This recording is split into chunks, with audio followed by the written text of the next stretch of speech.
আমাদের মেহেরপুরে তথা আমাদের মেহেরপুর জেলায় আমরা শহরে কিন্তু যে কোনো হোটেলে খেতে গেলে আমরা যদি তাদের বলি যে আমাদের তেল ছাড়া পরোটা তৈরি করে দেন বা অল্প তেলের পরোটা তৈরি করে দেন, তারা কিন্তু পারে না। তারা বলে যে অল্প তেলের পরোটা বা তেল ছাড়া পরোটা কিভাবে তৈরি করে সেটা আমরা জানি না।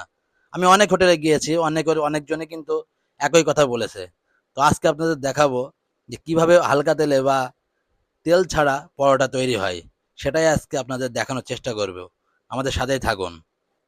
আমরা ইতোমধ্যে চলে আসছে জবা হোটেল অ্যান্ড রেস্টুরেন্টে। এই হোটেলেই আজকে আপনাদের তেলবিহীন বা হালকা তেলের পরোটা তৈরি করা দেখাবো।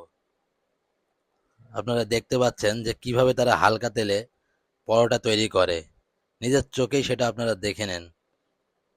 এই যে দেখুন, আমরা মেহেরপুরে কিন্তু জবজবি করে অনেকগুলো তেল দিয়ে পরোটা তৈরি করে থাকে অনেক দোকানে, কিন্তু এখানে দেখুন যে কড়াইতে কোনো তেলই নাই।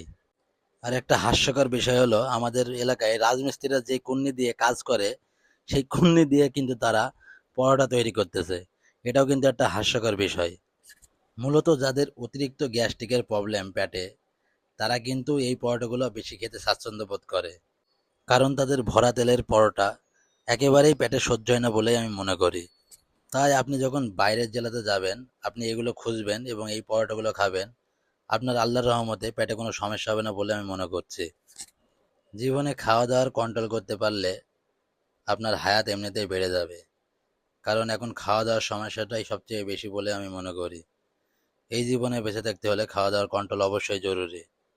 আপনি পৃথিবীর যে প্রান্তেই থাকেন না কেন, বাংলাদেশের যে প্রান্তেই থাকেন না কেন, আপনার যদি খাওয়া দাওয়া কন্ট্রোলে থাকে, খাওয়া দাওয়া যদি হিসাব করে করতে পারেন, তাহলে অবশ্যই আপনি সুস্থ থাকবেন। এই লাড্ডু, এর নাম হলো লাড্ডু। এই হোটেলে একে লাড্ডু বলে ডাকা হয়। সেই লাড্ডু আমাকে পরোটার সাথে ডাল এবং সবজি দিচ্ছেন। আমি আজকে ডাল আর সবজি আপনাদের ট্রাই করে দেখাবো যে কেমন হয়েছে। ডাল সবজি আসলে কিন্তু হোটেলে খেতে অনেক ভালো লাগে, সেটাই দেখাবো। এখন টেস্ট করে দেখাবো সবজি আর ডাল কেমন লাগে এই পরোটা দিয়ে।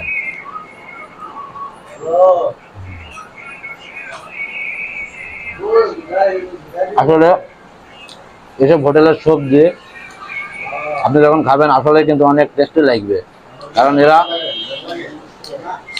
যখন অনেক সবজি একসাথে রান্না করে খানা বাড়ির মতো, তখন কিন্তু সেই সবজিতে একটা আলাদা টেস্ট আসে। আসলে অসাধারণ স্বাদ, দারুণ স্বাদ।